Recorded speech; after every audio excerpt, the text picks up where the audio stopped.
নমস্কাৰ, মই ধ্ৰুৱজ্যোতি ৰাজকুমাৰ। তোমালোক সকলোকে এই শ্ৰেণীৰ পৰিয়াললৈ স্বাগতম জনাইছোঁ। আজি আমি আৰম্ভ কৰিম তোমালোকৰ দশম শ্ৰেণীৰ যোনটো পঞ্চমটি অধ্যায়, এই তাৰ দ্বিতীয় ভাগটো আমি আৰম্ভ কৰিম। প্ৰথম ভাগটো ইতিমধ্যে ইউটিউবত আপলোড হৈ গৈছে, তোমালোকে চাব পাৰা। নিশ্চয় চালা চাগে, বহুত দিন হৈ গ'ল আপলোড হোৱা। এতিয়া আমি আজি দ্বিতীয় ভাগটো আৰম্ভ কৰিম হা, যাৰ নামটো কি হৈছে দ্বিতীয় ভাগটোৰ তোমাৰ পঞ্চম অধ্যায়টোৰ, যাৰ নামটো কি মৌলৰ পৰ্যাবৃত্ত শ্ৰেণী বিভাজন, বা ইংৰাজীত কি কওঁ আমি পিৰিয়ডিক ক্লাছিফিকেশ্যন অফ এলিমেণ্টছ। এতিয়া চোৱা, আমি আগতে কি পঢ়িলো? প্ৰথম ভাগটোত আমি নিউলেণ্ডৰলৈকে পঢ়িলো। নিউলেণ্ডে কি কি কাৰ বেচিছত কি ক্ৰাইটেৰিয়া লৈ পিনি আমি মৌলবিলাকৰ শ্ৰেণী বিভাজন কৰিছিলে সেইটো ভালকে পঢ়িলো। তাৰ সীমাবদ্ধতাবোৰ পঢ়িলো। তাৰপিছত যোনবিলাক প্ৰশ্নাৱলী কেইটামান আছিলে সেইকেইটাও আমি আলোচনা কৰিলো। এতিয়া আমি নেক্সট আহিম মেণ্ডেলিভৰ পৰ্যাবৃত্ত তালিকা। গম পাইছা? প্ৰথমতে আমি কি পঢ়িলো? আমি ইয়াৰ আগত পঢ়িলো আমাৰ নিউলেণ্ডৰ পঢ়িলো, এতিয়া আমি পঢ়িম কি মেণ্ডেলিভৰ পঢ়িম। এতিয়া মেণ্ডেলিভেনো কেনেদৰে তোমাৰ এই মৌলবিলাকৰ শ্ৰেণী বিভাজন কৰিছিলে সেইটো পঢ়িম। আৰু ইয়াত ধুনীয়াকে মই গোটেই মানে তোমালোকৰ ভিডিঅ'ত চাই থাকিবা, তাত ইম্পৰ্টেণ্ট পইণ্টবিলাক এনেকৈ বেলেগ বেলেগ ৰঙেৰে হাইলাইট কৰি দিছো। এইবিলাক তোমালোকে নোট কৰি যাবা। আৰু যেতিয়া তোমালোকে পঢ়িবা ন পাঠটো,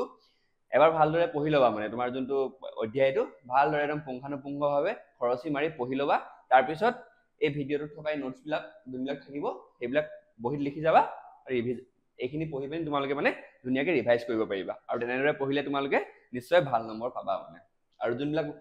আমাৰ আগৰ লাইভ ছেশ্যনবিলাক তোমালোকে জইন কৰিছা নাই? লাইভ ছেশ্যনবিলাকত মই কৈ থাকোঁ যে কেনেদৰে পঢ়িবা, তোমালোকে কেনেদৰে নোটছ বনাবা, এইবিলাক জইন কৰিবা হা। আমি এভৰি উইক তোমালোকৰ লাইভ ছেশ্যন হয়, জইন কৰিবা 5টাৰ পৰা 6টালৈকে। এতিয়া আমি আৰম্ভ কৰোঁ আহা মেণ্ডেলিভৰ পৰ্যাবৃত্ত তালিকাখনৰ বিষয়ে। এতিয়া ইয়াত কৈছে নিউলেণ্ডৰ অষ্টসূত্ৰৰ ব্যৰ্থ হোৱাৰ পাছত মৌলবোৰৰ ধৰ্ম শৃংখলাবদ্ধ কৰিবলৈ নতুন আঁচনিৰ প্ৰয়োজন দেখা গ'ল। তেতিয়া দেখিলে যে নিউলেণ্ডৰ যোনটো আমাক সূত্ৰ দিলে, অষ্টসূত্ৰ মৌলৰ শ্ৰেণী বিভাজনৰ, তাত আমি দেখিলো যে তাত কিছুমান তোমাৰ হেৰি আছে, তোমাৰ কিছুমান মানে খোকোজা আছে, কিছুমান মানে যোনটো প্ৰণালীটো শুদ্ধ নহয় মানে। গম পাইছা? কিছুমান সীমাবদ্ধতা আছে। এই সীমাবদ্ধতাটো থকাৰ কাৰণে আমি নেক্সট কিবা নতুন এটা পদ্ধতি আৱিষ্কাৰ কৰিব লাগিব, তেতিয়াহে আমাৰ মৌলবিলাকক মানে ভালদৰে শ্ৰেণী বিভাজন কৰিব পাৰিম। সেইটো কাৰণে এতিয়া কোন আহি গ'ল? আমাৰ আহি গ'ল মেণ্ডেলিভ। এতিয়া মেণ্ডেলিভে নিজৰ এটা সূত্ৰ দিলে, যাৰ দ্বাৰা কি কৰা হয়? মৌলবিলাকৰ শ্ৰেণী বিভাজন কৰা হয়। এতিয়া এই সূত্ৰটোত কি দিলে চোৱা। ৰুছৰ ৰাসায়নিক বিজ্ঞানী, তেওঁ ৰাছিয়াৰ আছিল, ডিমিত্ৰি আইভানোভিচ মেণ্ডেলিভ, আমি কি বুলি ক'ম? মেণ্ডেলিভ বুলিয়ে ক'ম। মেণ্ডেলিভে এটা গুৰুত্বপূৰ্ণ তোমাৰ আঁচনি বা প্ৰক্ৰিয়া বা হেৰি এটা দিলে, মানে তোমাৰ মৌলৰ শ্ৰেণী বিভাজনৰ এটা প্ৰক্ৰিয়া এটা দিলে। আৰু সেই যেতিয়া মেণ্ডেলিভে প্ৰক্ৰিয়াটো দিছিল, সেই টাইমত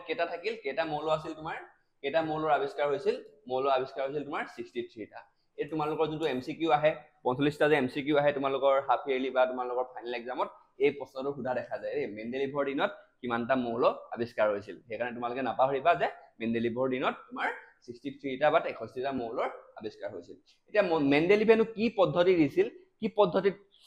মৌলবিলাকৰ শ্ৰেণী বিভাজন কৰিছিল চাওঁ আহা এতিয়া। আৰু এইজন হৈছে তোমাৰ ফটোখন লাগি আছে যে এখন, এই হৈছে তোমাৰ মেণ্ডেলিভ। তেওঁ ক'ৰ চাইন্টিষ্ট আছিল? তোমাৰ ৰাছিয়াৰ আছিল, ৰুছৰ আছিল মানে। এতিয়া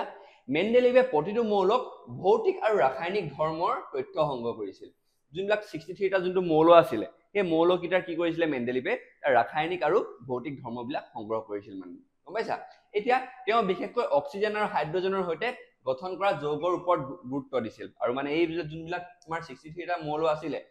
সেই মৌলকেইটাই অক্সিজেন আৰু হাইড্ৰজেনৰ লগত কেনেদৰেনো বিক্ৰিয়া কৰে বা যৌগৰ গঠন কৰে, সেই বিষয়ে স্পেচিয়েলি মানে ধ্যান দিছিল, মানে বিশেষকৈ গুৰুত্ব দিছিল। এতিয়া কিয়নো দিছিল চোৱা, কাৰণ অক্সিজেন আৰু হাইড্ৰজেনে অত্যন্ত সক্ৰিয় মৌল আৰু অধিকাংশ মৌলৰ সৈতে যৌগ গঠন কৰে। এতিয়া মেণ্ডেলিভে কি কৰিছিল? সেই 63টা মৌল আৱিষ্কাৰ হৈছিল যে, সেই মৌলকেইটাৰ কি ভৌতিক আৰু ৰাসায়নিক ধৰ্ম কেইটা মানে অধ্যয়ন কৰিছিল। গম পাইছা? আৰু স্পেচিয়েলি তেওঁ কি কৰিছিল? বিশেষকৈ অক্সিজেন আৰু হাইড্ৰজেনৰ ওপৰত বেছি ধ্যান দিছিল। কিয় ধ্যান দিছিল? কাৰণ অক্সিজেন আৰু তোমাৰ হাইড্ৰজেনে অধিকাংশ মৌলৰ লগত লগ হৈ কি কৰিছিল? যৌগ গঠন কৰিছিল গম পাইছা এই তোমালোকে যদি সুধে পদ্ধতিৰ কথা এই তিনটা পইণ্ট তোমালোকে লিখি ল'ব লাগিব তোমালোকে এইটা নোট কৰি থব পাৰা হা এতিয়া তাৰ পিছতনো কি কৰিছিলে চোৱা যেতিয়া তেওঁ মানে তোমাৰ ভৌতিক ধৰ্ম আৰু ৰাসায়নিক ধৰ্মবিলাক 63টা মৌলৰ অধ্যয়ন কৰিছিল তেওঁ কিছুমান পৰ্যবেক্ষণ পাইছিল স্পেশালি যেতিয়া মানে তোমাৰ অক্সিজেন আৰু হাইড্ৰোজেনৰ মানে তোমাৰ লগত গঠন হোৱা যোনবিলাক যৌগ এইবিলাক প্ৰক্ৰিয়াবিলাক তোমালোকে তেওঁ চাইছিল তেতিয়া কিছুমান মানে তোমাৰ এটা পৰ্যবেক্ষণ পাইছিল আৰু সেই পৰ্যবেক্ষণটো কি আছিল চোৱা এতিয়া মৌলবোৰৰ পাৰমাণৱিক ভৰৰ বৰ্ধিত ক্ৰমত সজালে দেখা গৈছিল যে এটা নিৰ্দিষ্ট ব্যৱধানত ধৰ্মৰ পুনৰাবৃত্তি ঘটে গম পাইছা এইটো হৈছে তোমাৰ মেণ্ডেলিভৰ পৰ্যবেক্ষণ তেওঁ গোটেইকেইটা যে ৰাসায়নিক ধৰ্ম আৰু ভৌতিক ধৰ্মবিলাক অধ্যয়ন কৰিলে তেতিয়া তেওঁ কি পালে তেওঁ পালে যে যেতিয়া আমি মৌলবোৰ পাৰমাণৱিক ভৰৰ বৰ্ধিত ক্ৰমত মানে কমৰ পৰা সৰুৰ পৰা ডাঙৰলৈ মানে বৰ্ধিত ক্ৰমত সজালে তেতিয়া দেখা গ'ল যে এটা নিৰ্দিষ্ট ব্যৱধানত তেওঁলোকৰ মৌলবিলাকৰ ধৰ্মবিলাক কি হয় পুনৰাবৃত্তি হয় এই লাইনটো তোমালোকৰ ইম্পৰ্টেণ্ট হা তাৰপিছত তেওঁ এটা সূত্ৰ দিলে মেণ্ডেলিভে এই পৰ্যবেক্ষণটো পোৱাৰ পিছত তেওঁ অধ্যয়নৰ পিছত যোনটো পৰ্যবেক্ষণ পালে এই পৰ্যবেক্ষণটোৰ পিছত কি কৰিলে তেওঁ এটা সূত্ৰ এটা দিলে এই সূত্ৰটো তোমাক পৰীক্ষাত সোধা দেখা যায় আৰু তোমালোকৰ যোন এমসিকিউ আছে এমসিকিউটো সোধা দেখা যায় সেইকাৰণে এইটো ইম্পৰ্টেণ্ট হা তেওঁ যোনটো হেৰি আছিল সূত্ৰ আছিল তেওঁ ক'লে যে মৌলবোৰৰ ধৰ্মবোৰ সিহঁতৰ পাৰমাণৱিক ভৰৰ পৰ্যায়ক্ৰমে সলনি হয় গম পালা ধৰ্মবোৰ কি হয় পাৰমাণৱিক ভৰৰ পৰ্যায়ক্ৰমে সলনি হয় মানে এই যোন মৌলবিলাক আছে যে সেই মৌলবিলাক কি হয় সিহঁতক আমি সজাও পাৰমাণৱিক ভৰৰ পৰা যেনেকৈ সজাই দিওঁ কি হ'ব পাৰমাণৱিক ভৰৰ সলনি হোৱাৰ লগে লগে সিহঁতৰ কি হ'ব ধৰ্মবিলাকৰ সাল সলনি হ'ব সেই কথাটোৱে এইটো কৈছে এই লাইনটো তোমালোকে স্পেচিয়েলি নোট কৰি থবা ধুনীয়াকে যে মৌলবোৰৰ ধৰ্মবোৰ সিহঁতৰ পাৰমাণৱিক ভৰৰ পৰ্যায়ক্ৰমে সলনি হয় হ'ল এতিয়া আৰু এটা ইম্পৰ্টেণ্ট বস্তু এটা দিলে তেওঁ গুৰুত্বপূৰ্ণ এটা তথ্য দিলে যে মেণ্ডেলিভৰ যোনটো এখন তালিকা পৰ্যাবৃত্ত তালিকা যোনখন তেওঁ বনালে সেই যোনবিলাক থিয় স্তম্ভ আছিলে সেই থিয় স্তম্ভক কি দিলে বৰ্গ নাম দিলে আৰু পথালি শাৰীবোৰক কি নাম দিলে পৰ্যায় বা পিৰিয়ডৰ নাম দিলে এইটো তোমালোকৰ প্ৰশ্ন সোধা দেখা যায় এতিয়া মেণ্ডেলিভে কি কৰিলে তালিকাৰ থিয় স্তম্ভবিলাক থিয় মানে এনেকে থিয়কে যোনবিলাক আছে স্তম্ভবিলাক বৰ্গবিলাক যাক আমি ইংৰাজীত কি বুলি কওঁ গ্ৰুপ বুলি কওঁ তাক সেইবিলাক কি নাম দিলে বৰ্গ বা গ্ৰুপ নাম দিলে আৰু যিবিলাক পথালি শাৰীবিলাক থাকিব তালিকাখনত পৰ্যাবৃত্ত তালিকাখনত সেই শাৰীবিলাকক কি নাম দিলে তেওঁ দিলে পৰ্যায় বা পিৰিয়ড হ'ব এইটো ইম্পৰ্টেণ্ট হা এতিয়া একে ধৰ্ম থকা মৌলবোৰ কি হ'ল একেটা বৰ্গত ৰখা হ'ল আৰু ভিন্ন পৰ্যায়ত থকা মৌলবোৰ পৰ্যায়ৰ আধাৰত সাজি দিয়া হ'ল আৰু যোনবিলাক মানে তোমালোকৰ ধৰ্মবিলাক একেই থাকিলে যোনবিলাক মানে মৌলৰ ধৰ্মবিলাক একে দেখা গ'ল তেতিয়া সেইবিলাক কি হ'ল একেটা বৰ্গতে তেওঁ ৰখা হ'ল আৰু ভিন্ন পৰ্যায়ত কি ৰখা হ'ল মৌলবোৰৰ পৰ্যায়ৰ আধাৰত সাজি দিয়া হ'ল মানে মৌলবিলাকৰ যোনটো পৰ্যায়বিলাক না প্ৰথমে বৰ্গত সাজিলে বৰ্গত কি কৰিলে তেওঁ যোনবিলাক একে মৌলবিলাকৰ একে ধৰ্ম আছে সেইবিলাকক একেটা বৰ্গত ৰাখিলে আৰু পৰ্যায়ক্ৰমে সাজি দিলে বুজি পালা এতিয়া চাম তোমালোকৰ এইখন আছে তেওঁৰ মেণ্ডেলিভৰ পৰ্যাবৃত্ত তালিকা দেখিলা তেওঁ কি কৰিলে এই যোনবিলাক থিয় স্তম্ভ মানে থিয় এইবিলাকক কি নাম দিলে তেওঁ এইবিলাকক দিলে নাম তোমাৰ বৰ্গ বা গ্ৰুপ আৰু যোনবিলাক এইবিলাক পথালি আছিলে পথালি এইবিলাক কি দিলে পৰ্যায় বা পিৰিয়ড বুজি পালা আৰু তেওঁ কেইটামান কথা ক'লে যে প্ৰতিটো বৰ্গ বা গ্ৰুপৰ ওপৰত অক্সাইড আৰু হাইড্ৰজেনৰ সাধাৰণ সংকেত দিয়া হৈছে দেখিছা ইয়াত অক্সিজেন আৰু হাইড্ৰজেনৰ সাধাৰণ সংকেত দিয়া হৈছে দেখিছা আমি ইয়াক আগতে অলপ আগত কৈ আহিলো যে তেওঁ স্পেচিয়েলি বিশেষকৈ তোমাৰ হাইড্ৰজেন আৰু অক্সিজেনৰ লগত মানে তোমাৰ মিলি যোনবিলাক মৌল মানে অক্সিজেন আৰু হাইড্ৰজেনৰ লগত মিলি যৌগ গঠন হয় তেওঁলোকক মানে বেছি ধ্যান দিয়া হৈছিল সেইটো কাৰণে মানে তেওঁ এক্সট্ৰাকে এটা লাইন ৰাখি দিছিলে যাত কি আছিল তাত অক্সাইড আৰু হাইড্ৰজেনৰ সাধাৰণ সংকেতবিলাক আছিল আৰু ইয়াত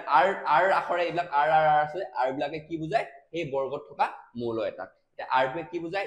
এই আৰ ইয়াত আৰটো আছে দেখিছানে ইয়াত কি বুজায় এই বৰ্গটোত থকা যোনবিলাক মৌল আছে সেইটো বুজায় যেনে ফ্লৰিন ক্লৰিন মেংগানিজ ব্ৰমিন এইবিলাক বুজায় মানে গম পাইছা এতিয়া অৰ্থাৎ কোনো মৌল যদি অক্সিজেন বা হাইড্ৰজেনৰ সৈতে যোগ গঠন হয় তেতিয়া সেই যৌগৰ সংকেতত আৰ মৌলটোৰ ঠাইত সংকেতটোত মৌলটোৰ ঠাইত আৰ লিখা হয় গম পাইছে সেইটো কথাটো কৈছো ইয়াত লিখা আছে R2O লিখা আছে দেখিলানে ইয়াত কি হ'ব R2 কি হ'ব এই বৰ্গত থকা যিমান মৌল আছে সেইবিলাক হ'ব এইটো বৰ্গত কি মৌল আছে হাইড্ৰজেন আছে লিথিয়াম আছে তো কি হ'ব লিথিয়াম 2O H2O এইবিলাক ঠিক তেনেদৰে হাইড্ৰজেনৰ লগত যোনটা R আছে সেইকেইটাও ঠিক তেনেদৰে মানে তোমাৰ বৰ্গত থকা মৌলবিলাক বুজাব বুজি পাইছা আৰু ইয়াত কি কৈছে কাৰ্বনৰ এটা চোৱা এইটো এক্সাম্পল দি চোৱা কাৰ্বনৰ হাইড্ৰাইড কি হৈছে CH4 কাৰ্বনটো ক'ত আছে কাৰ্বনটো ইয়াত হাইড্ৰাইড কি হৈছে CH4 ইয়াত যদি আমি R ৰ জায়গাত C দি দিও কি হৈ যাব CH4 হৈ যাব দেখিলা ঠিক মেন্ডেলিভে তাক লিখিছিল RH4 মানে কি R ৰ জায়গাত আমি কাৰ্বনটো লিখি দিব পাৰো ঠিক তেনেদৰে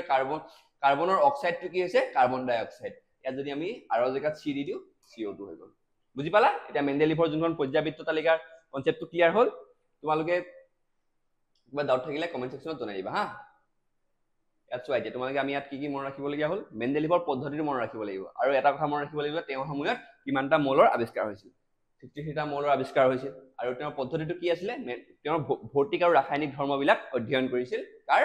সংগ্ৰহ কৰিছিল বা অধ্যয়ন কৰিছিল কাৰ সেই 63টা মৌলৰ যিমানটা মৌল মানে তোমাৰ আৱিষ্কাৰ হৈছিল এই টাইমত আৰু কি কৰিছিল তেওঁ অক্সিজেন আৰু হাইড্ৰজেনৰ সৈতে গঠন কৰা যোনবিলাক হেৰি যৌগ গঠন কৰে যোনবিলাক মৌল এইবিলাক স্পেশালি বিশেষকৈ ধ্যান দিয়া হৈছিল আৰু কাৰণ কিয় ধ্যান দিয়া হৈছিল কাৰণ হাইড্ৰজেন আৰু অক্সিজেন কিয় অত্যন্ত সক্ৰিয় আৰু সেই কাৰণে অধিকাংশ মৌলৰ লগত যৌগ গঠন কৰিছিল হেতু কাৰণে স্পেশালি বিশেষকৈ মানে তেওঁলোকক সেইকেইটা মৌলক অধ্যয়ন কৰা হৈছিল আৰু তাৰপিছত আমি জানিব লাগিব পৰ্যবেক্ষণটো কি আৰু মেন্ডেলিভৰ সূত্ৰটো কি সূত্ৰটো হৈছে এই লাইনটো হ'ল আৰু মেন্ডেলিভৰ তালিকাত থিয় স্তম্ভটো কি কয় পথালি শাৰীটো কি বুলি কয় এইটো জানিব লাগিব তোমালোকে ধুনীয়া কৈ থোৱা আছে এটা জানিলে হৈ যাব ইয়াত এতিয়া মেন্ডেলিভৰ পৰ্যায়বৃত্ত তালিকাৰ সফলতানো কেলে মানে মেন্ডেলিভৰ যোনখন পৰ্যায়বৃত্ত তালিকা দিলে মেন্ডেলিভে সেই তালিকাখন আমি সফল বুলি কিয় ক'ব পাৰো তাৰ বিষয়ে চাওঁ আহা হ'ব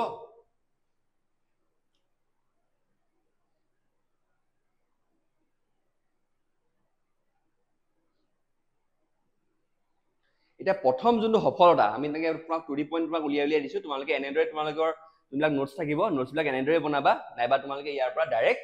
কপি পেষ্টটো কৰিব পৰা একদম ধুনীয়াকৈ তোমালোকৰ পাঠটো মানে পঢ়ি মেলি মই নোটছটো বনাই দিছো জাস্ট তোমালোকে পাঠটো এবাৰ পঢ়িবা ধুনীয়াকৈ অধ্যয়ন কৰি তোমাৰ অধ্যায়টো ভালদৰে পঢ়িবা তাৰ পিছত এইকেইটা যদি তোমালোকে পঢ়ি দিয়া এনেকৈ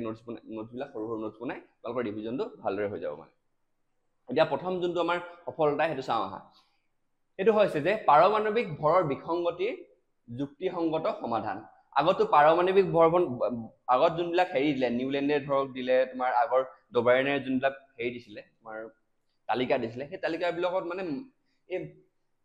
পাৰমাণৱিক ভৰৰ মানে এটা বিসংগতি আছিল ভালদৰে নাছিল মানে এক্সপ্লেইন কৰা নাছিল কিন্তু ইয়াত কি হৈছিলে মেন্ডেলিভে এই পাৰমাণৱিক ভৰটোৰ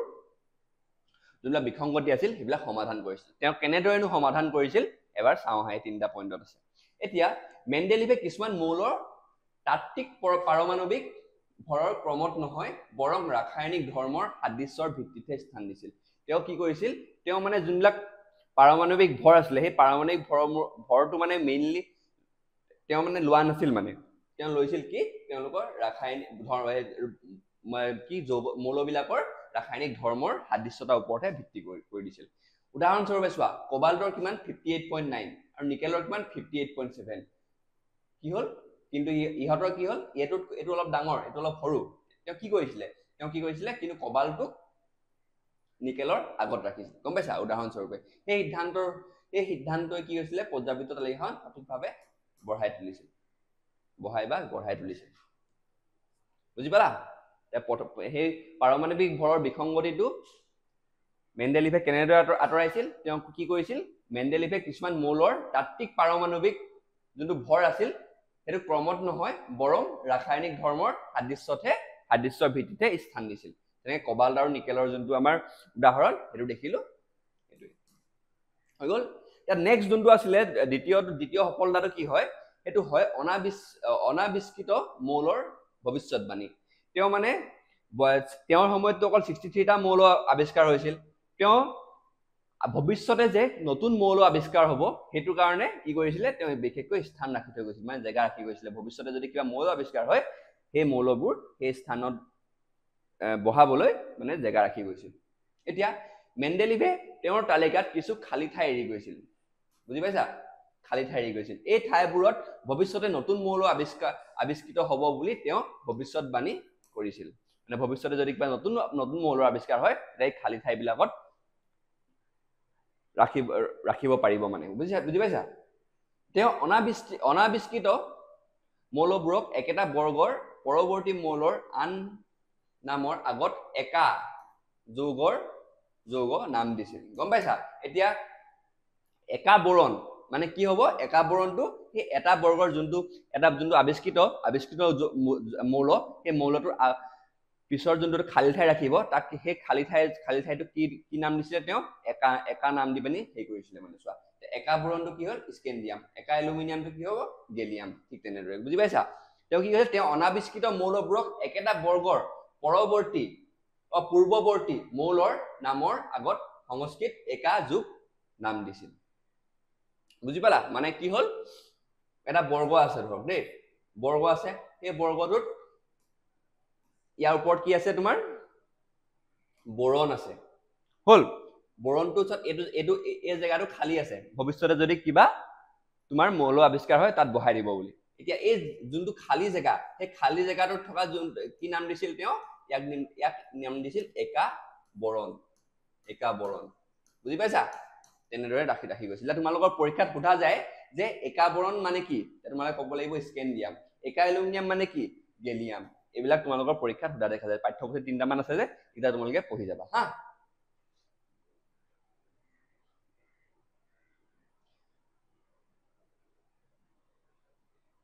এতিয়া তৃতীয়টো যোনটো সফলতা সেইটো চাওঁ হা ভৱিষ্যতবাণীৰ সফলতা এতিয়া যে ভৱিষ্যতবাণী কৰিছিল যে ভৱিষ্যতে যদি কিবা মৌলৰ আৱিষ্কাৰ হয় এই খালী ঠাই তেওঁৰ এৰি যোৱা খালী ঠাইবিলাকত বহাবলৈ সেই ভৱিষ্যতবাণীটোত সফল হৈছিল মানে বুজি পাইছা কেনেদৰে সফল হৈছিল চাওঁ হা গেলিয়াম আৱিষ্কৃত হোৱাৰ পিছত দেখা গ'ল যে পাৰমাণৱিক ভৰ ঘনত্ব আৰু গলনাংক আদি মেণ্ডেলিভৰ ভৱিষ্যতবাণী কৰা একা এলুমিনিয়ামৰ সৈতে প্ৰায় সম্পূৰ্ণ মিল গৈছিল বুজি পাইছা তেওঁ যে জেগাত হৈ গৈছিল যে এটা বৰ্গত তেওঁ বৰ্গ কি ভিত্তিত সাজিছিল তেওঁ সাজিছিল যোনবিলাক একেটা তোমাৰ একে ধৰ্ম থকা মৌলবিলাক একেটা বৰ্গত ৰাখিছিল হ'ল তেওঁ আকৌ এটা ভৱিষ্যতবাণী কৰি দিলে যে যদি ভৱিষ্যতে কিবা মৌল আৱিষ্কাৰ হয় সেই বৰ্গটোত ঠাই দিব বুজি পাইছা ঠাই দিবলৈ খালী জেগা কিছুমান ৰাখি গ'ল হ'ব এই খালী ঠাই জেগাকেইটা কি নাম দিলে সেই ওপৰৰ যোনটো বৰ্গটোৰ ওপৰত যোনটো মৌল থাকিব সেই মৌলটোৰ আগত একা বুলি লিখি পিনি তাত নামটো দিব ধৰক এতিয়া বৰণ যদি খালী ঠাইটোৰ ওপৰত বৰণ আছে তো কি হ'ব তাত তলত একা বৰণ বুলি তেওঁ নাম দিছিল বুজি পাইছা আৰু সেই যোনটো ভৱিষ্যতবাণীটো তেওঁ শুদ্ধ হৈছিল তেওঁ ভৱিষ্যতে কিবা নতুন মানে মৌল আৱিষ্কাৰ হৈ গ'ল তাৰ সেইটো জেগা ৰাখিলে ৰখাৰ পিছত কি তাত ৰখা গ'ল যে যোনটো মৌল সেই মৌলৰ যোনবিলাক ধৰ্ম সেই ওপৰৰ যোনবিলাক মানে সেই বৰ্গটোৰ ওপৰত যোনবিলাক হেৰি মৌল থাকিব একেই হ'ল মানে বুজি পাইছা সেইটোৱে কথা কৈছে যে গেলিয়াম আৱিষ্কাৰ হ'ল মেণ্ডেলিভৰ দিনত কি হ'ল গেলিয়ামটো আৱিষ্কাৰ হোৱা নাছিল কিন্তু গেলিয়ামৰ কাৰণে কি কৰিছিলে তেওঁ থৈ গৈছিলে জেগাত থৈ গৈছিলে কি বুলি থৈ গৈছিলে একা এলুমিনিয়াম বুলি ৰাখি গৈছিল হ'ব যেতিয়া গেলিয়ামটো আৱিষ্কাৰ হৈ গ'ল তেতিয়া কি দেখা গ'ল যে সেই গেলিয়ামৰ যোনবিলাক ধৰ্ম সেই একা এলুমিনিয়ামৰ লগত প্ৰায় সম্পূৰ্ণ একেই মিল খাইছে বুজি পালা মানে যোনটো ভৱিষ্যতবাণী তেওঁ কৰিছিল সেই ভৱিষ্যতবাণীটো সফল হ'ল আৰু এইবোৰেই তালিকাখনৰ বৈজ্ঞানিক শুদ্ধতা প্ৰমাণ কৰিছিল বুজি পাইছা এতিয়া চতুৰ্থটো চাওঁ হা সম্ভ্ৰান্ত গেছৰ সঠিক স্থান আগত কি কৰিছিলে সম্ভ্ৰান্ত গেছ মানে কি বুজি পাইছা নাই যোনবিলাক মানে তোমাৰ নিষ্ক্ৰিয় মানে পুৰা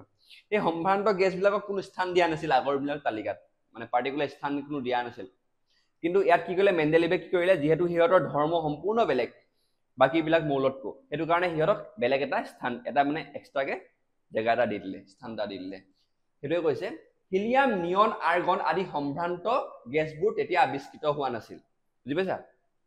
যেতিয়া এইবোৰ আৱিষ্কৃত হ'ল তেতিয়া তালিকাখনত কোনো পৰিৱৰ্তন নকৰাকৈ এটা নতুন বৰ্গ সৃষ্টি কৰি সঠিকভাৱে স্থাপন কৰিব পৰা গ'ল এয়াহে মেণ্ডেলিভৰ তালিকাখনৰ অন্যতম বৃহৎ সফলতা এইটো মোষ্ট ইম্পৰ্টেণ্ট হা সেই টাইমটোত কি হৈছিলে যেতিয়া মানে মেণ্ডেলিভে তালিকাখন বনাইছিলে সেই টাইমত তেওঁ জাষ্ট খালী জেগা এৰি থৈ গৈছিলে তেওঁ কি সেই টাইমত কোনো মানে এইবিলাক যোনবিলাক সম্ভ্ৰান্ত গেছবিলাক কি হৈছিলে আৱিষ্কৃত হোৱা নাছিল বুজি পাইছা যেতিয়া তেওঁ এইবিলাক সম্ভ্ৰান্ত গেছবিলাক আৱিষ্কাৰ হ'ল সেই মেণ্ডেলিভে কি কৰিছিল মেণ্ডেলিভৰ মানে যোনখন মানে তালিকা আছিল তালিকাখনত ইজিলি মানে আমি বহাই দিব পৰা গ'ল কিয় পৰা গ'ল কাৰণ তেওঁ মৌলবিলাকৰ ধৰ্মৰ ভিত্তিত সেই তালিকাখন সাজিছিল সেইটো কথা ইয়াত কৈছে হল আৰু বৈজ্ঞানিক গ্ৰহণযোগ্যতা এইবোৰ মানে সফলতাৰ বাবে মেণ্ডেলিভৰ তালিকাখন আন্তঃৰাষ্ট্ৰীয়ভাৱে গ্ৰহণযোগ্য হল আৰু এইবিলাক যেহেতু আমাৰ ওপৰ চাৰিটা যোনবিলাক পঢ়িলো সফলতা পঢ়িলো প্ৰথমটো পঢ়িলো পাৰমাণৱিক ভৰৰ বিসংগতিটো ভাল কৰা তাত অনাবিষ্কৃত মৌলৰ ভৱিষ্যৎবাণী কৰা সিহঁতৰ কাৰণে খালী জেগাত ৰাখি যোৱা তাৰপিছত যোনবিলাক তেওঁ ভৱিষ্যৎবাণী কৰিছে সেইটো সফলো হ'ল খালী জেগাত যোনবিলাক ভৱিষ্যতে তোমাৰ মৌল বহিল মানে মৌল ৰখা হ'ল সেইবিলাকৰ কি হ'ল তোমাৰ ধৰ্মবিলাকো একেই হ'ল সেই বৰ্গটোত থকা মৌলবিলাকৰ তাৰপিছত সম্ভ্ৰান্ত গেছৰ সঠিক স্থান এটা পোৱা গ'ল কাৰণ তেওঁ কি কৰিছিল তেওঁ যোনটো তালিকাখন মৌলবিলাকৰ ধৰ্ম ভিত্তিত সাজিছিল সেইবাবে আৰু সেইকাৰণে কি হ'ল এই যোনখন মেণ্ডেলিভৰ তালিকাখন আন্তঃৰাষ্ট্ৰীয়ভাৱে বৈজ্ঞানিকভাৱে গ্ৰহণযোগ্য হ'ল এইকেইটা ইম্পৰ্টেণ্ট হা তোমালোকে সফলতাকেইটা তোমালোকৰ কিতাপত থাকে টু দি পইণ্ট নাই মই টু দি পইণ্ট ৰাখি এইকেইটা নোটছ বনাই দিছোঁ তোমালোকে এইকেইটা নোট কৰি ল'বা হা এটা দুটা তিনিটা চাৰিটা পাঁচটা আছে এতিয়া চোৱা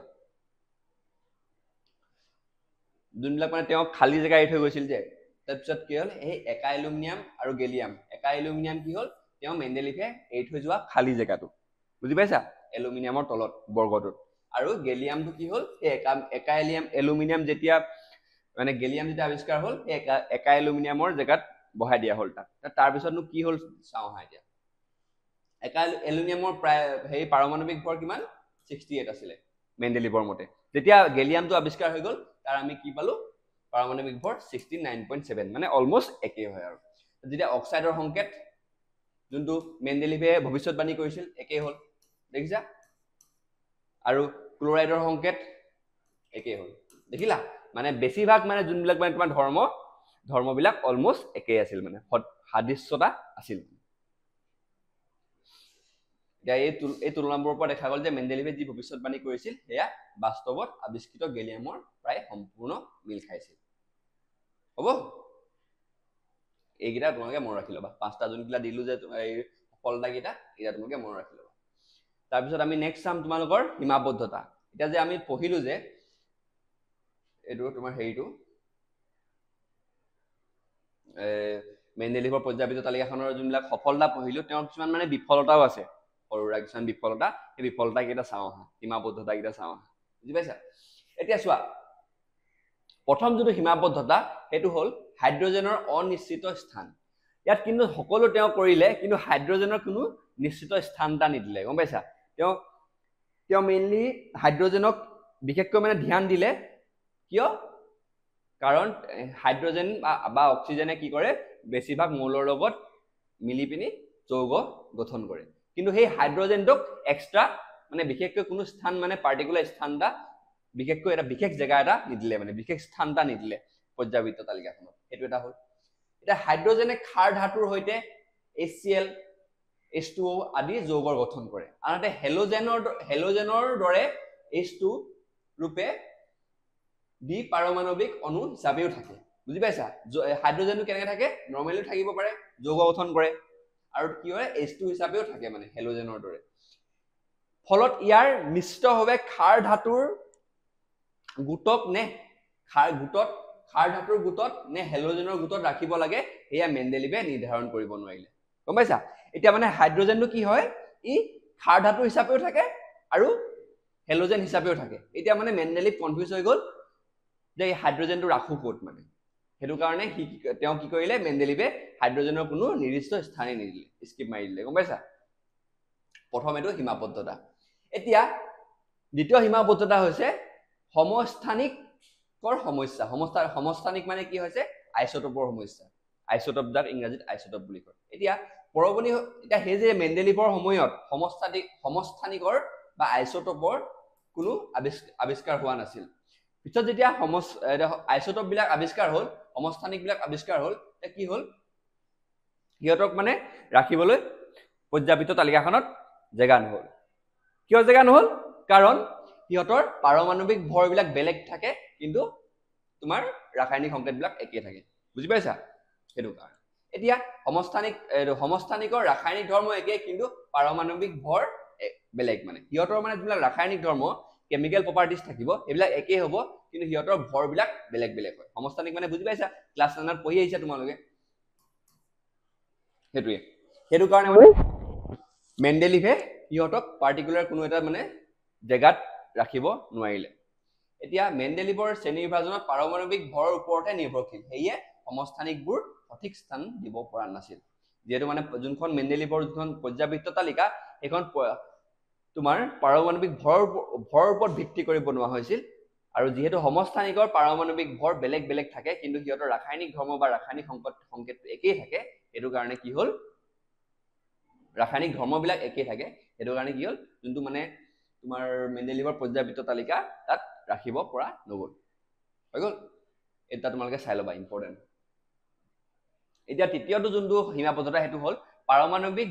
ভৰৰ অসম বৃদ্ধি মানে পাৰমাণৱিক ভৰৰ অসম বৃদ্ধি মানে কি সমান নহয় মানে বৃদ্ধিটো এটা মৌলৰ পৰা পৰৱৰ্তী মৌললৈ যোৱাৰ পিছত পাৰমাণৱিক ভৰৰ যোনটো ভৰৰ বৃদ্ধি সুষমভাৱে নহয় বিশেষকৈ গধুৰ মৌলবোৰ কিমান মৌলৰ মাজত থাকিব পাৰে তাক সঠিকভাৱে অনুমান কৰিব নোৱাৰি মানে কি হ'ল পাৰমাণৱিক ভৰৰ যোনটো বৃদ্ধিটো আছিল সেইটো মানে সমান নাছিল মানে গম পাইছা ক'বাত বাঢ়িব ক'বাত কমিব মানে ষ্টেবল নাছিল বস্তুটো সেইটো এটা হৈ গ'ল এতিয়া চতুৰ্থটো হ'ল আৰু কিছুমান বিসংগতি আছিল এইকেইটা চোৱা তোমালোকে কোবাল্টৰ কিমান পাৰমাণৱিক ভৰ 58.9 নিকেলৰ কিমান 58.7 আৰু ঠিক তেনেদৰে কেইবাটাও মৌলৰ ভৰ অনুযায়ী স্থান নোহোৱাকৈ ধাৰণাগত মিলৰ ভিত্তিত স্থান কৰা হৈছিল বুজিছা সিহঁতৰ কোনো মানে মৌলৰ ভৰৰ ওপৰত কোনো মানে স্থান দিয়া নহৈছিল মানে গম পাইছা সিহঁতৰ জাষ্ট ধাৰণাগত মানে থিয়ৰিটিকেলি সিহঁতক বহাই দিয়া হৈছিল মানে একো সিহঁতৰ মানে কোনো বেচিছ কোনো হেৰি ক্ৰাইটেৰিয়া নাছিল জাষ্ট সিহঁতক জাষ্ট পৰ্যাবৃত্ত তালিকাখনত মৌলটো আছে কাৰণে স্থান দি দিয়া হৈছিল আৰু এই ধৰণৰ বিসংগতিৰ বাবে এই তালিকাখন অপূৰ্ণতা প্ৰদৰ্শন কৰিছে হ'ল মানে মেণ্ডেলিভে যোনখন তালিকা দিলে সেইখন বৈজ্ঞানিকভাৱে আমি ব্যৱহাৰযোগ্য হয় কিছু পৰিমাণৰ কিন্তু সম্পূৰ্ণ নহয় মানে কাৰণ কমপ্লিট নহ'ল ইনকমপ্লিট হৈ থাকিল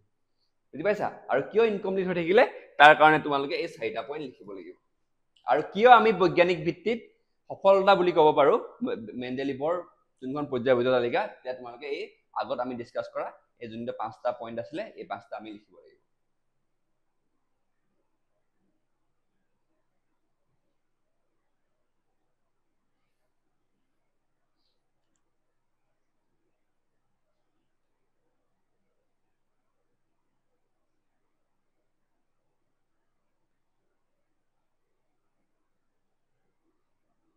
তোমাৰ আগৰ হেৰি হয় হা আগৰ স্লাইড এখন আহি গ'ল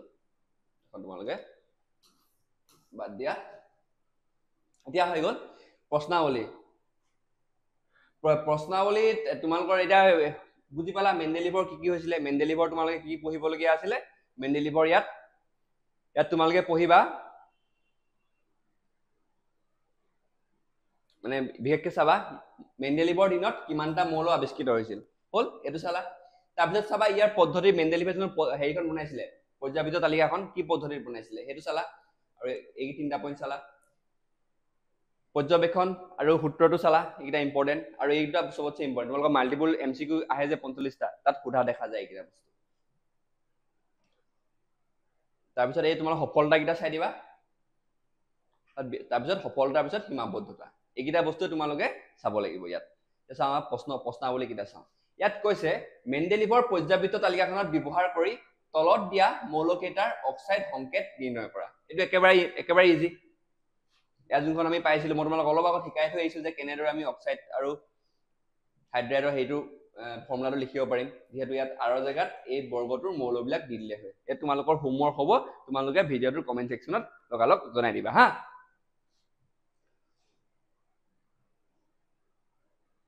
নেক্সট প্ৰশ্নটো হ'ল যে গেলিয়ামৰ উপৰিও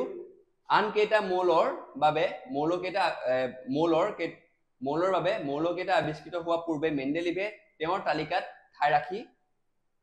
থৈ গৈছিল আৰু সেইকেইটাৰ নামকেইটা তোমালোকে লিখিব লাগিব যিকোনো দুটা তোমালোকৰ পাঠ্যপুথিতে আছে মই এইটো এক্সাম্পল দি দিছো এটা দেখাই নিদিওঁ আৰু এলুমিনিয়াম আছিল আৰু এটা কিবা এটা আছিল নহয় তোমালোকে কমেণ্ট ছেকশ্যনত জনাই দিবা এতিয়া তোমালোকৰ এই দুটা হৈছে কি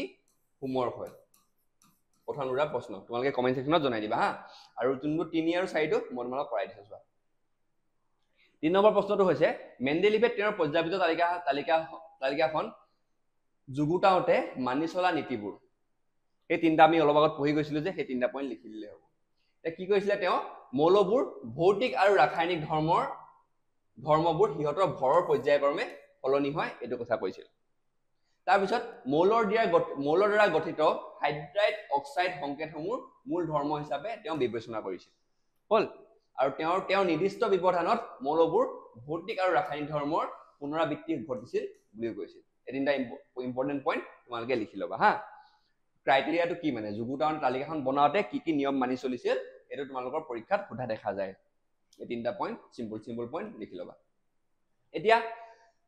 চতুৰ্থ প্ৰশ্নটো কি হৈছিলে কৈ হৈছে সম্ভ্ৰান্ত গেছবোৰক এটা সুকীয়া বৰ্গত কিয় স্থান দিয়া হৈছিল এইটো অলপ আগত তোমালোকক কৈ গলো মই কিয় দিছিল কাৰণ মৌলবোৰৰ ৰাসায়নিকভাৱে কি হয় নিষ্ক্ৰিয় হয় সিহঁতি কাৰো লগত মানে বিক্ৰিয়া নকৰে ইহঁতি আন মৌলৰ সৈতে বিক্ৰিয়া নকৰে আৰু ইহঁতৰ ধৰ্ম অদ্বিতীয় ইহঁতৰ ধৰ্ম মানে সম্পূৰ্ণ বেলেগ মানে ইহঁতৰ নিচিনা কোনো নাই ইহঁতি পুৰা ইউনিক মানে গম পাইছা সেয়ে ইহঁতক সুকীয়া বৰ্গৰ স্থান দিয়া হৈছিল এইটো পৰীক্ষাত তোমালোকৰ অহা দেখা যায় কিয় ইহঁতক সুকীয়া স্থান দিয়া হৈছিল কাৰণ সিহঁতি সম্পূৰ্ণ নিষ্ক্ৰিয় সিহঁতি কাৰো লগত বিক্ৰিয়া নকৰে ইহঁতৰ নিচিনা গুণ বা ধৰ্ম বেলেগ কাৰো নাছিল অদ্বিতীয় আছিল হল এইটো কথাই তোমালোকক এটা হোমৱৰ্ক দিলো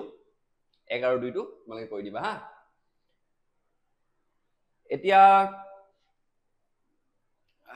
তোমালোকক আমি পঢ়িম এতিয়া তোমালোকৰ আধুনিক পৰ্যাবৃত্ত তালিকাখন